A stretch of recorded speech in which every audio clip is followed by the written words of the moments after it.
Hallelujah. Uzophakama owezulu le-7. Hallelujah. Kodwa ngifuna ukuqala sike siqale senze i-revision. Hallelujah.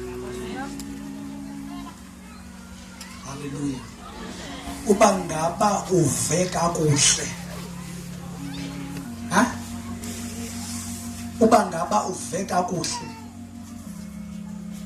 Besithini nakho? Go full.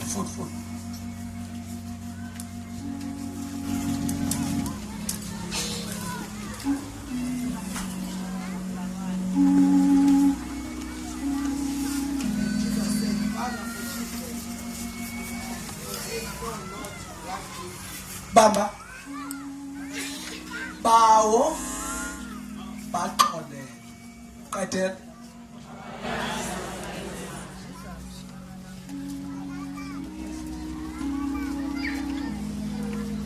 lizwi lokuqala le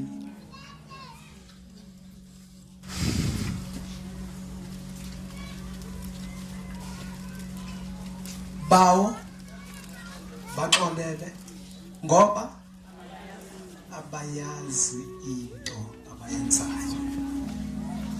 Ngiyacela elilizwi malingapheleli pha eBhayibhelini, kodwa lithathe, ngoba impumelelo yakho ixhomekeke phaya.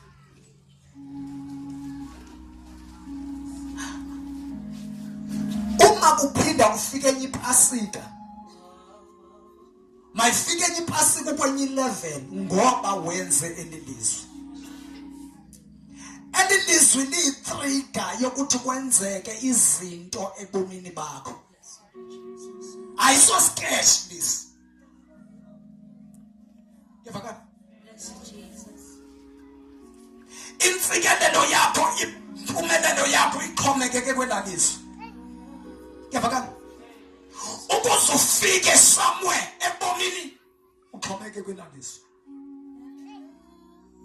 Even uJoseph waqala umntana wakhe mbiza ngokuthi ngubani uManase. That is uThixo undenze ndakulibala okwenziwe ngabantu abakwethu. That is undixolisile ukuqola lokho.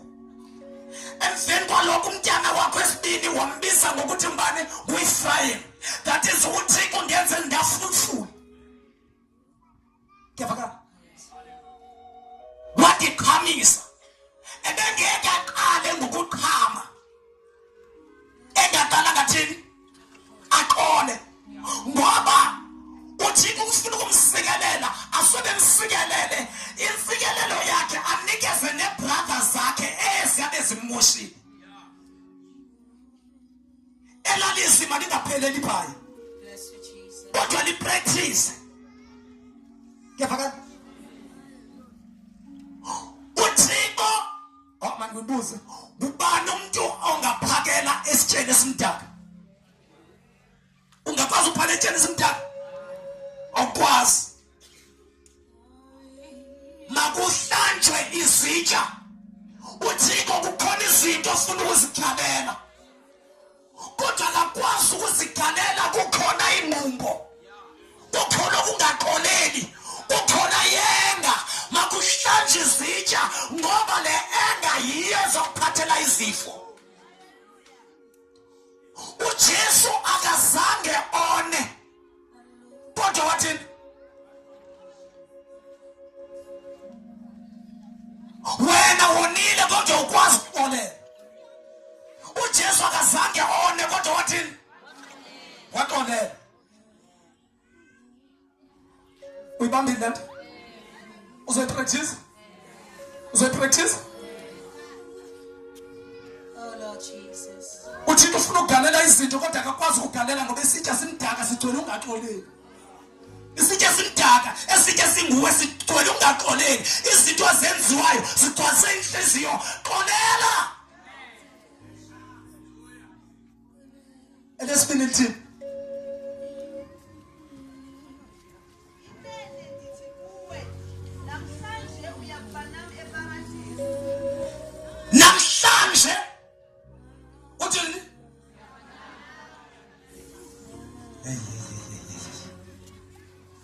That is uma sihamba ngokwe-revelation ukuxolela kuko kwenza ukuthi uyongena phi eparadise. Ukuxolela kuyakukha uyakubeka kwindawo ethile. Okay, masive la. Njengoba esithi uJesu namhlanje ndoba nawe eparadise elaphathe beqala thini belithe ndikhumbule. That is remember me. Awukwazi ukuxolelwa ungakhange uzibone ukuthi wonile. Kuyavakala? Awukwazi ukuthini ukuxolela ungakhange uzibone ukuthi wonile. Uthi remember me. Uma isithi remember me kukuvuma isono. Kuyavakala? Uzibonile untoni ungumoni. That is ndiziye ndazikhupha ukuthi ndibe imember yakho Nkosi uJesu. Ngoku remember me phinda undibuyisele. Uyayivalela remember phinda uzibuyisele. Yekuba uyithatha njengoba kuthiwe ndikhumbule kodwa remember. That is uthi lonke uyakhumbula ukuthi ekuqalekeni ndandiyinxalenye yakho kodwa ngenxa yesono ndimka kuwe. Phinda undibuyisele. Remember me. Uyayiva? Ndandiyinxalenye yakho ndandililungu lakho kodwa ngemka kuwe ngenxa yesono ndisibonile isono. Remember me. Ndibuyisele ndenze ndibe yiphathi yakho kwakhona. Uhleli I know ngeke bonke. Remember me.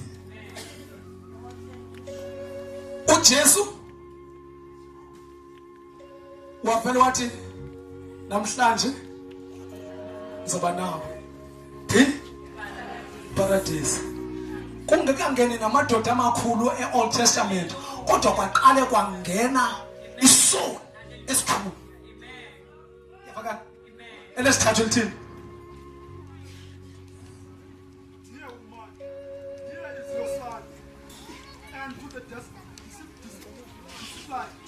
Here is your mother. That is phaya uvalwa i-generation gap. Uthola ukuthi kukhona umsansa phakathi kwabantu abadala nabantu abatsha. Kuyavakala? Kukhona umsansa phakathi kwantoni kwabantu abadala nabantu abatsha.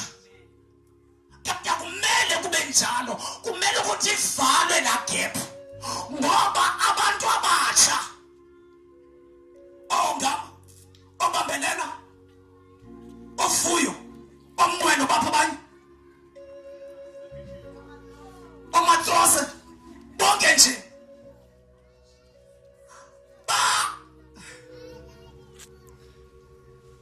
bazizisheshe. Kuyavakala? Bazizisheshe zokusika kule generation kodwa abantu abadala bangamalolo. That is abantu abasha badinga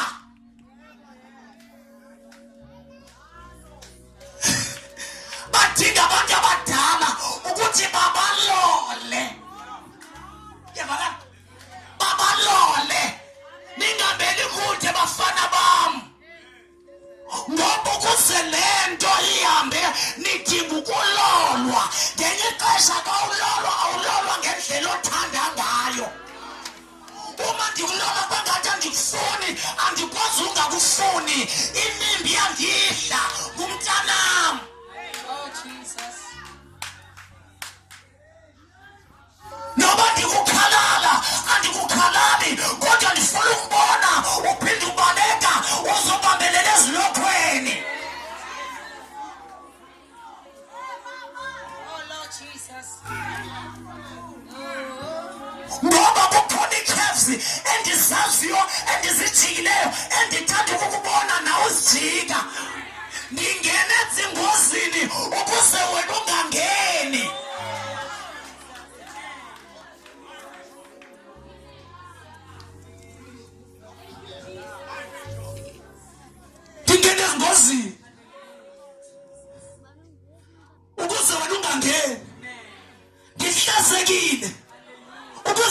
ungakhathazeki.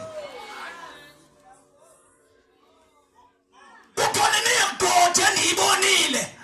Ngoku mna iduty yami ezumuntu omdala ukuthi xa usiza ndilale kula migodi ukuze wena unyathele phezu kwam udlule, ngoba kumele ndifike apho ndingafikanga khona.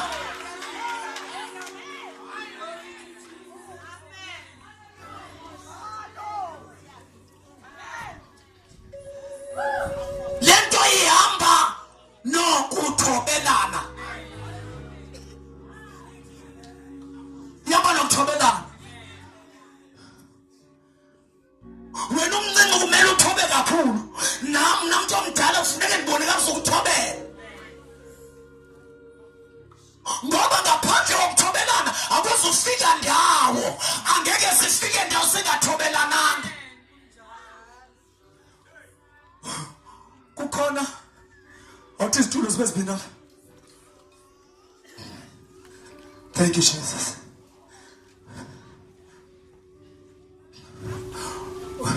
Ngifuna nzibeka phi cross up. Ayikho nje. Hayi. Ngifuna nze. Thank you, Jesus. Good.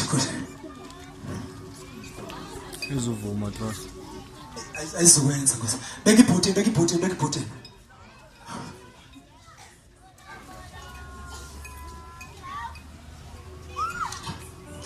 Uyabona zibhokwe noma sesiphi isilwanyana esinye sisuka ngapha esinye sisuka ngapha.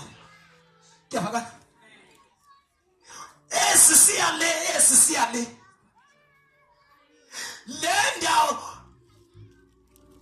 ngumthano omncane. Zothi ntoni? Isikhuni esekukhoswa ngaso.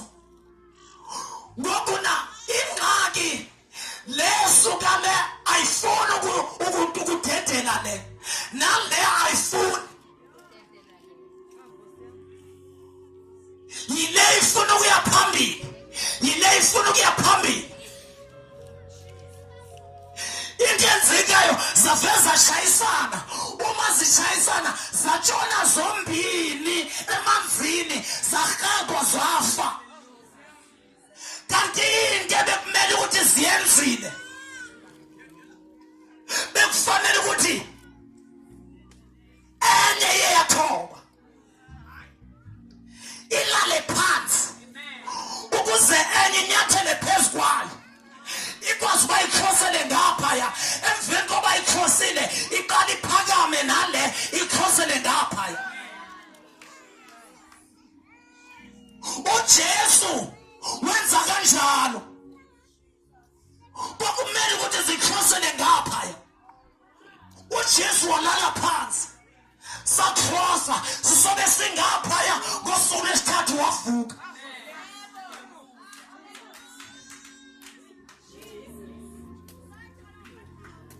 Namhlanje makasincede umoya ingcwele kuvalwe igap. Kuvakala? Kuvala ntoni? Igap. Ithini lesini?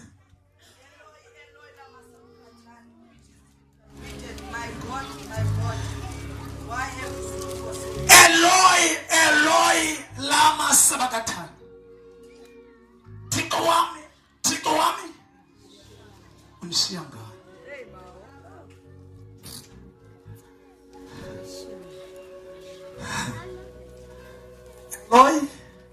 Eloi lama sabakthani.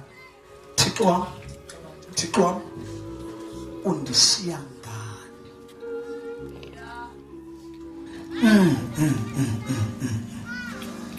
Inhliziyo yami yadabuka ngaphakathi.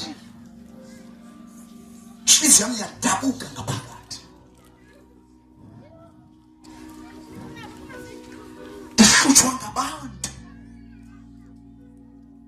ngabantu abakwazi ukunyamezela. Abantu abedlula nazihagu.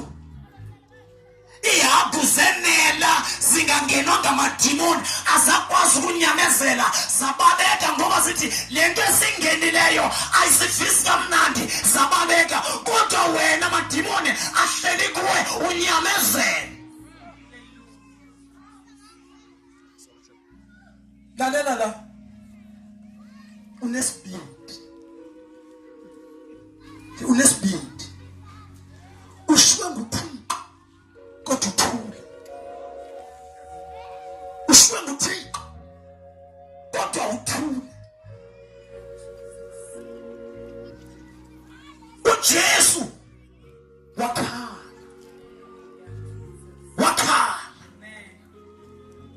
enguThixo wakhala wena uthule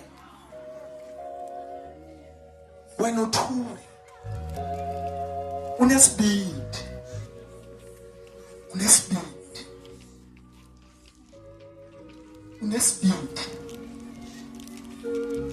kubuhlungu kushwa nguThixo kwehlula izithongwane ezingene ezandleni nezingene ezinyaweni kuhlula ukubethwa ngoba uJesu zangakhale izithongwane zingene ezandleni ziqopha zinyama yakhe ebethwa kazangakhale kodwa wakhala kayishwa nguThixo. That is ukweshwa nguThixo kubuhlungu kwedlula intoni izithongwane uthule uvuma uSathane kurobhe akumbambazele ushwe nguThixo uvuma uSathane akumbambazele akunikeze izinto akunikeze idami ezokubambezela kumzuzwana bamba uJesu xa wekhala esithi Eloi lama sabakthani wayezama ukusikrobisa ukuthi esihogweni kubuhlungu kangakanani isihogo kuphela kwendawo ekungekho ipresence kaThixo isihogo sokushunyayelwe kanje kodwa wena uhambe esihogweni sekushunyayelwe kanje ngicela uvusa umntwana leyo ngeke ulale ukuthetha into esikhulu so unesibindi ngathi uthetha into esikhulu kanjani hayi vusa umntwana leyo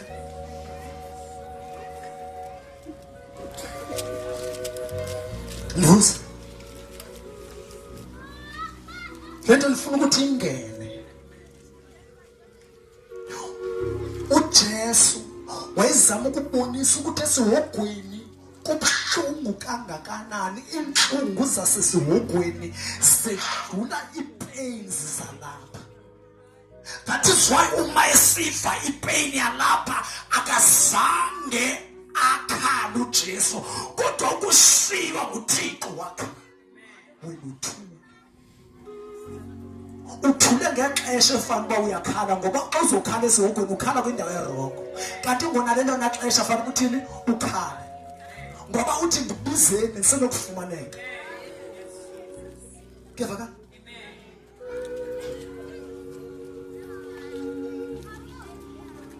na eli landela eli likwasimbolize isihogo naso yasibona isihogo pha yishe landelayo lithi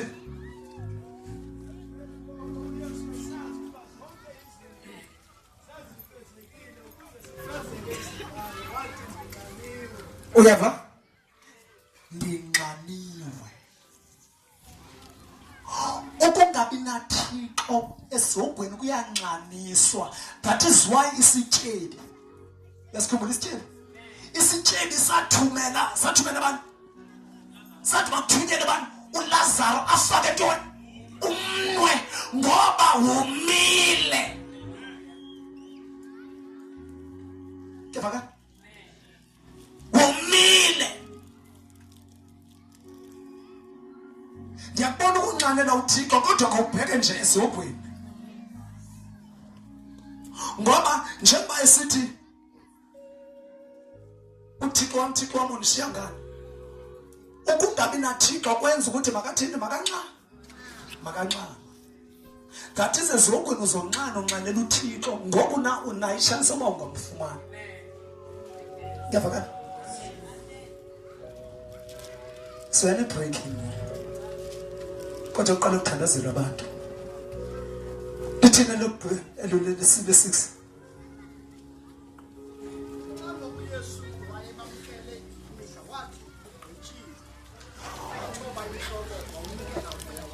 Wathini uJesu? Kophinde dad.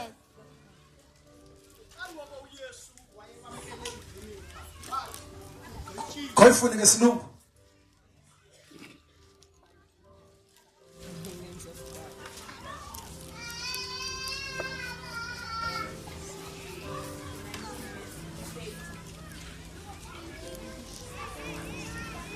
Fund.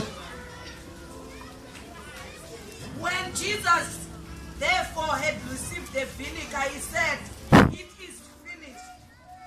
And he bowed his head and gave up his ghost. Bancane uyaqonda ba ulo isitsheli pha ilantu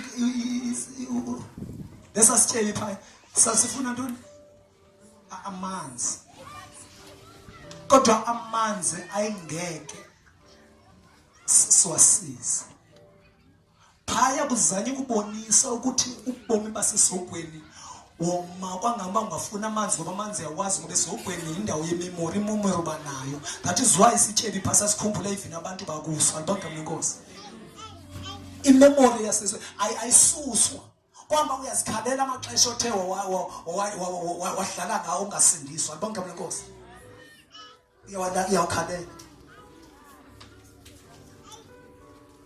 uthi ke uthi kugqitywe kutsho ukuthini ukuthi kugqityiwe?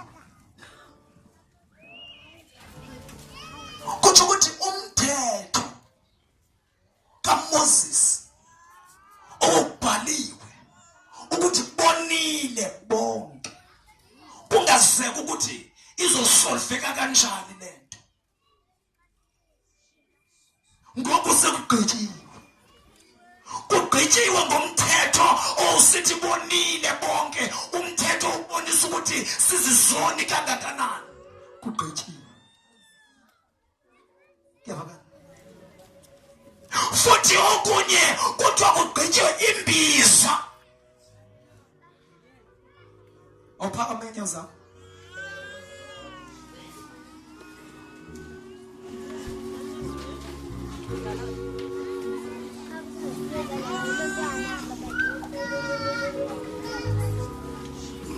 Thank you, Jesus.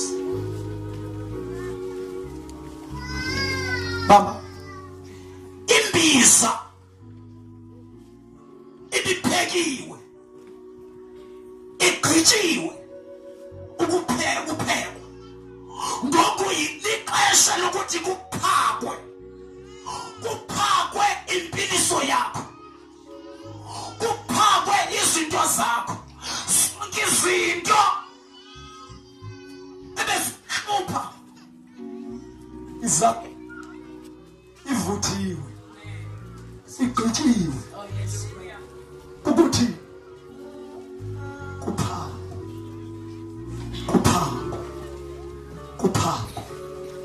yabona ngoku kuyaphakwa ngaba uredina ukwamkela njengoba kuphakwa nje akhathaniseki uba yintoni obhekene nayo kodwa ngoku kuyaphakwa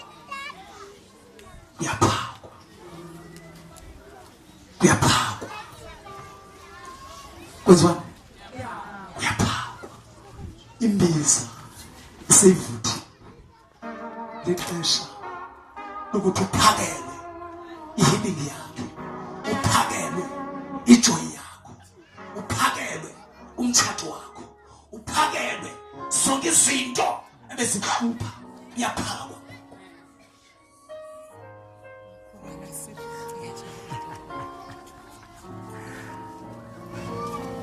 Lo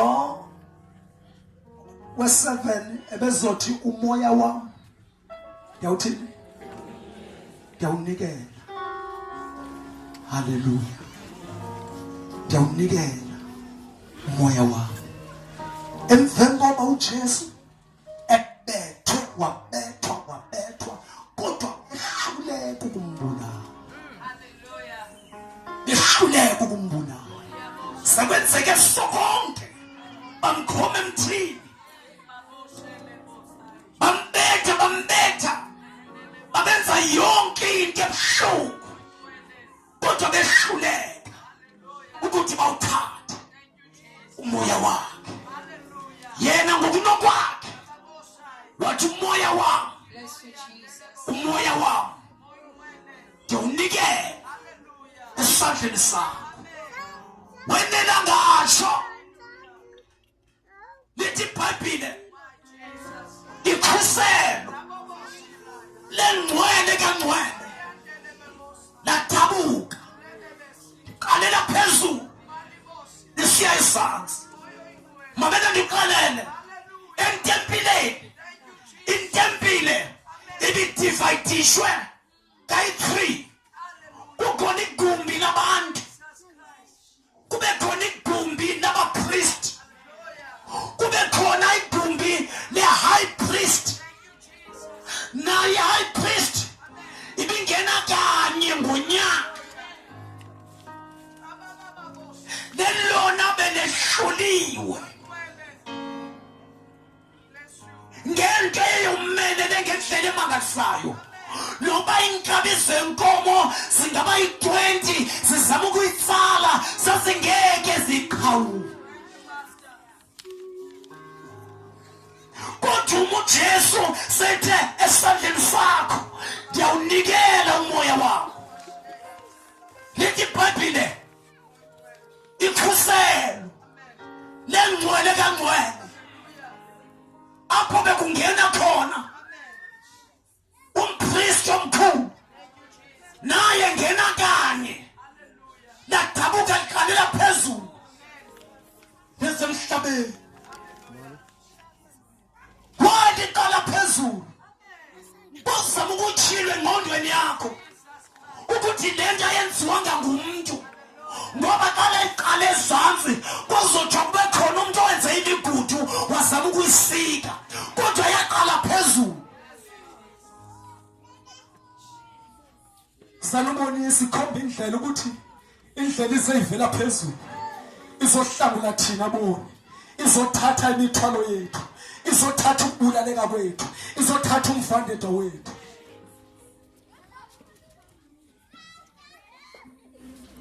Kusho ukuthini ukudabuka bekhusela? Kusho ukuthi uThixo bengaphaya kodwa ngona uJehova wayechoboza esize ebantwini. Vala amehlo akho.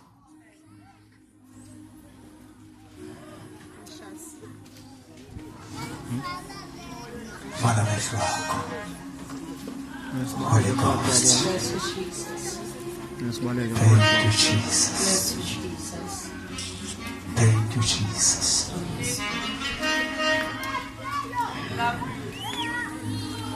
Oh, yes, Jesus.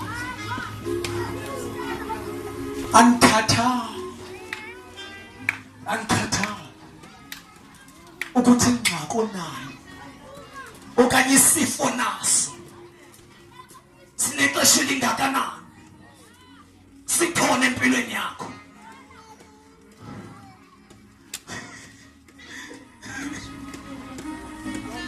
Bless you, Lord Jesus. Khona into uThixo andibonise yona. We bless you, Lord. Angisajonganga nokuthi ifaith yakho ingakanani, We bless you, Jesus. kodwa uThixo uchobozile. Oh, yes, Lord. Sohlawula wena. Oh, moyingcwele. We bless you, Lord. Oh, moyingcwele. Oh, Lord. Oh, moyingcwele. Oh, moyingcwele. Siyathandaza. Oh, yes, Jesus. Siyathandaza. Kanye le ngxaki ibinexesha ikhona empilweni yakho namhlanje.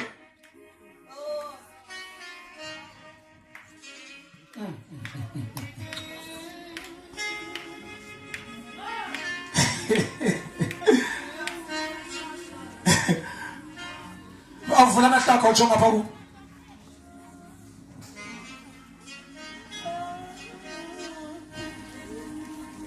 ku njalo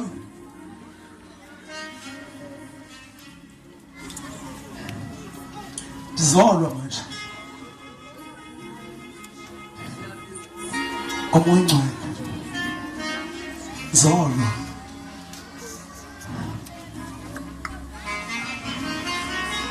lapha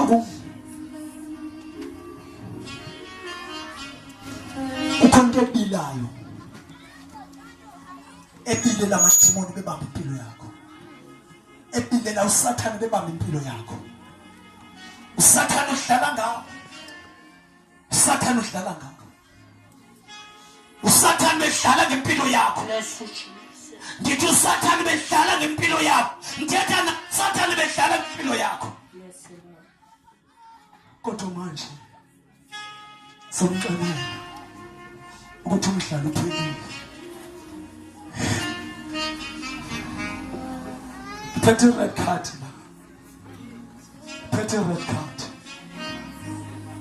ndibonisa amadimoni empilweni yakho ndibonisa amadimoni Oh, yes, Lord. the red card Bless you, Jesus. Satan